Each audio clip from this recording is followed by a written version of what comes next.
미래를 보는 창, JTB. 안녕하세요. JTBJ입니다. 이제 우리나라 시간으로 내일 새벽에 FOMC가 진행됩니다. 개인적으로 이번 FOMC에서 파월이 기자회견에서 과연 뭐라고 할지 정말로 궁금하거든요. 2022년 모든 FOMC보다도 이번 FOMC가 특히 더 궁금합니다. 그리고 솔직히 이번 FOMC 같은 경우에는 이 이후에 시장이 어떻게 될지, 그리고 연준에서 과연 뭐라고 할지 이런 것들을 좀 예상하기가 좀 어려운 그런 FOMC가 아닌가, 저는 그렇게 개인적으로 생각을 하고 있습니다. 일단 제가 이번 FOMC가 너무 중요하기 때문에 내일 리뷰 영상을 다시 올려드릴 거거든요. 그래서 그런 점은 여러분들 좀 참고를 하시고, 리뷰 영상은 내일 점심쯤 그때쯤 최대한 올려드릴 테니까 이제 리뷰 영상을 보고 싶으신 분들은 그걸 참고를 하시면 될 것 같습니다. 일단 프리뷰에서 우리가 체크해 봐야 될 거는 이제 이거예요. 1월 한 10일, 11일 이때 이제 파월이 인기 없는 조치를 취할 수도 있다. 이런 이야기를 했거든요. 왜냐면 1월 달에 시장이 연준을 무시하는 듯한 그런 움직임이 굉장히 많았고, 현재까지도 계속 진행되고 있잖아요.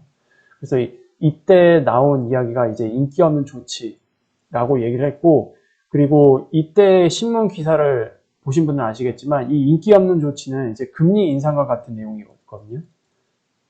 근데 지금 금리 인상을 하고 있는 상황이잖아요. 그런데도 불구하고 인기 없는 조치를 취할 수도 있다는 얘기는 시장이 예상하는 것보다 금리 인상을 더 할 수 있는, 약간 오버해서 금리 인상을 하는, 그리고 시장에서는 지금 이걸 가지고 블러핑이라고 계속 얘기를 하고 있죠.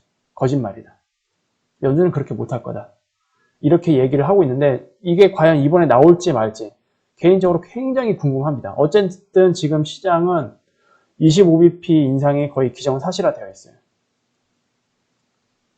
그런데 여기에 추가적으로 25bp를 더 얹어서 인기 없는 조치를 만약에 하게 된다, 그럼 시장은 꽤나 큰 충격에 빠질 겁니다. 근데 확률적으로는 굉장히 낮아요.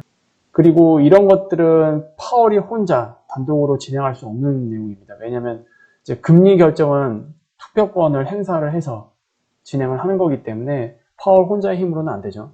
뭐 내부적으로 회의를 충분히 하고, 지금 시장상이 이러이러하니까 우리 한 단계 좀 강하게 가자, 이렇게 좀 뭔가 공감대가 형성된 상태에서 이렇게 금리를 결정하게 된다라고 하면 뭐 가능하겠지만, 어쨌든 그게 아닌 이상 불가능한 조치라고 저는 생각을 합니다. 어쨌든 확률은 낮지만 이번에 인기 없는 조치가 만약에 나올지 말지 요거를 한번 그래도 체크를 해보자. 그리고 이제 FOMC 전 시장 분위기는 파월 의장이 뭐라 하든 말든 우린 갈 길 가겠다. 우리는 윗방향 보고 가겠다. 이제 이런 식의 지금 마인드가 좀 시장에 깔려 있는 것 같고요. 그리고 연준은 거짓말쟁이다. 이제 난 니네는 신뢰하지 않을 거다. 연준에 맞서자. 우리가 옳다. 이제 이런 분위기입니다, 지금은. 그래서 어쨌든 이런 분위기라고 한다면 파월 입에서 좋은 얘기가 나올 가능성은 상당히 낮을 겁니다, FOMC에서. 그리고 연준을 대변하는 닉 티마라우스 기자, 이 기자가 이제 최근, 엊그제죠, 30일이랑 31일 이렇게 트윗을 한 게 있어요. 그래서 30일 트윗부터 간단하게 살펴보면 이제 연준 내부에서 어떤 이야기들이 오고 가고 있는지를 좀 기사화한 거거든요. 그러니까 최근 FOMC 전 블랙아웃 기간이기 때문에 현재 연준 쪽에서 어떤 분위기인지는 닉 티마라우스 기자를 통해서만이 그래도 가장 가깝게 알 수 있는 상황이 아닌가, 그렇게 생각을 합니다.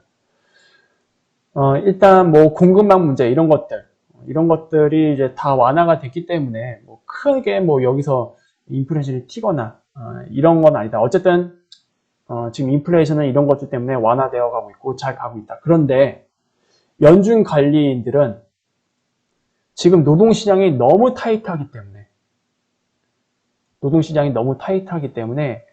디스인플레이션 기간도 단기간에 끝날 수 있다라는 그런 불안감을 표명했다. 연준 내부에서 이러한 이야기가 나오고 있는 거예요. 그러니까 디스인플레이션이라고 한다면 이제 고인플레이션에서 지금 정상적인 인플레이션 2%대 목표치 여기까지 가는 과정이 디스인플레이션이거든요. 근데 이게 기간이 짧게 끝나버릴 수 있다. 즉 지금 디스인플레이션 되는 기간이 짧게 끝나고 다시 인플레이션이 재점화되거나 아니면 여기서 더 이상 내려가지 않고 이렇게 버틴다거나 이럴 가능성이 있다는 것을 내부에서 좀 감지하고 있는 것 같다. 라고 이거를 기사화했습니다.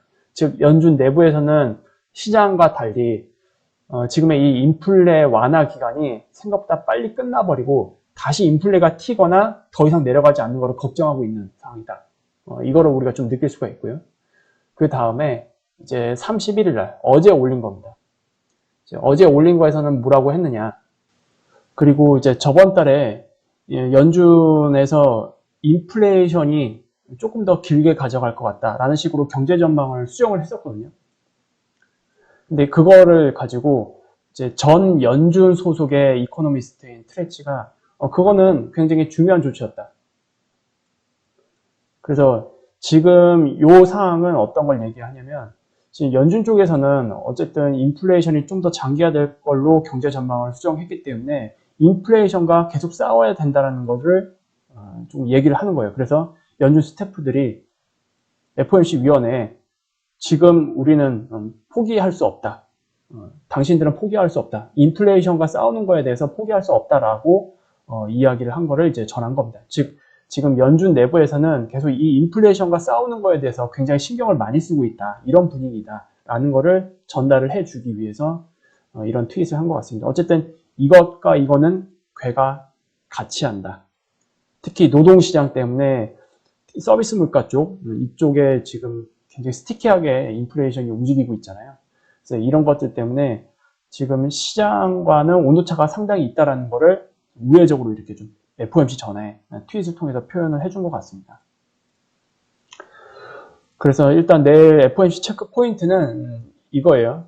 설마 인기 없는 조치, 50bp 인상, 이게 과연 나올지. 물론 확률은 대단히 낮습니다. 확률이 대단히 낮기 때문에 거의 0%에 가깝죠. 0%에 가까운데 0%에 가까운 게 실현된다고 한다면 시장에 굉장히 큰 충격을 줄 겁니다. 정말로 인기 없을 거예요. 그래서 과연 이게 과연 실행될지 말지. 그리고 이제 이 두 가지는 좀 실질적인 이야기인데 기자회견에서 어쨌든 파월이 비둘기적으로 나오지 않을 겁니다. 매파적으로 나오긴 할 텐데 그 매파적 강도가 어느 정도 되는지 이걸 좀 체크를 해야 될 것 같고요. 그리고 이 기자회견이 끝나고 난 뒤에 시장은 이거를 얼마나 귀담아 들을지. 지금 분위기 봐서는 이번에 만약에 50bp 인상이 아니고 그냥 25bp 인상 이렇게 딱 확정되면은 파월이 무슨 말을 해도 시장을 또 무시할 가능성이 좀 높지 않겠느냐라고 보고 있습니다. 오히려 FOMC가 끝나고 이번 주 후반 그리고 특히 다음 주에 중요한 지표들이 많이 나오거든요. 이 지표 때문에 시장이 좀 흔들릴 수 있는 위가 됐든 아래가 됐든 변동성을 키울 수 있는 요인이 오히려 다음 주에 나오지 않을까라는 생각을 개인적으로 하고 있습니다. 그래서 어쨌든 내일 FOMC가 끝나게 되면 리뷰 영상을 다시 올려드리는 걸로 할게요. 그래서 오늘 이렇게 간단히 마무리하도록 하겠습니다. 유익한 영상이 되셨다면 구독, 알람, 좋아요 부탁드리고요. 내일 다시 뵙도록 하겠습니다. 감사합니다.